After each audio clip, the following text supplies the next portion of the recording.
आज किचन रेसिपीमध्ये आपलं स्वागत आहे. चला तर मग आज आपण पाहणार आहोत साबुदाणा वडा कसा बनवायचा. चला तर मग पाहूयात.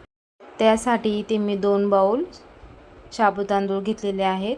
ते स्वच्छ पाण्याने 2 ते 3 वेळा धुवून घ्यायचे आहेत. त्यानंतर त्याच्यावरती झाकण ठेवून हे रात्रभर भिजण्यासाठी ठेवून देऊयात. तुम्ही बघू शकता रात्रभर भिजलेले आहेत हे साबू तांदूळ आणि असे मोकळे खळखळीत झालेले आहे.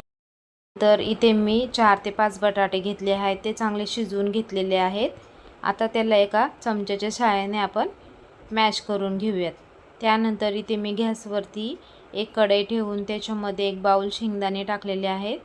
ते चांगले असे मंद आचेवर खरपूस होईपर्यंत भाजून घ्यायचे आहेत. खरपूस झालेले आहेत. आता हे जे शेंगदाणे आहेत ते एका प्लेटमध्ये आपण काढून घेणार आहोत आणि थंड झाल्यावरती ह्याला हाताच्या साहाय्याने त्याची वरची जी साल आहे ती पूर्ण काढून घ्यायची आहे. त्यानंतर एका मिक्सरच्या भांड्यामध्ये 7 ते 8 मिरच्या घ्यायच्या आहेत. त्यानंतर शेंगदाणे टाकायचे आहेत. चवीनुसार मीठ टाकून घ्यायचं आहे आणि मिक्सरला बारीक करून घ्यायचं आहे. त्यानंतर आपण जे साबू तांदूळ भिजवून ठेवले होते ते एका पातेल्यामध्ये काढून घ्यायचे आहेत आणि जो मसाला बारीक केला होता तो मसाला ह्याच्यामध्ये टाकून पूर्ण असं मिक्स करून घ्यायचं आहे.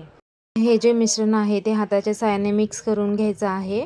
मिक्स करून झाल्यानंतर त्याच्यामध्ये आपण जो बटाटा मॅश करून ठेवला होता तो बटाटा ह्याच्यामध्ये टाकून हे जे मिश्रण आहे चांगलं जीव होईपर्यंत ह्याला मळून घ्यायचं आहे. मळून झाल्यानंतर आपण हातावरती तेल लावून घेणार आहोत जेणेकरून आपले हे जे वडे आहेत ते हाताला चिटकत नाही. आणि हे जे वडे आहेत ते करताना जास्त पातळसुद्धा करायचं नाही आणि जाडसुद्धा करायचं नाही. जाड जर केलं तर आपले हे जे वडे आहेत ते फुटू शकतात.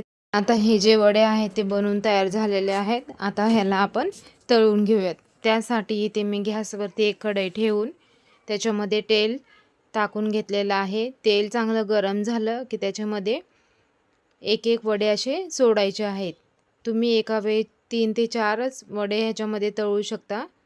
म्हणजे हे जे वडे आहेत ते चांगले तळले जातात. तुम्ही बघू शकता मस्त असे हे वडे आहेत ते तळून तयार झालेले आहेत. मस्त क्रिस्पी झालेले आहेत. तुम्ही सुद्धा एकदा घरी नक्की ट्राय करा. आवडल्यास नक्की लाईक करा, शेअर करा, कमेंट करा आणि चॅनलला सबस्क्राईब करायला विसरू नका.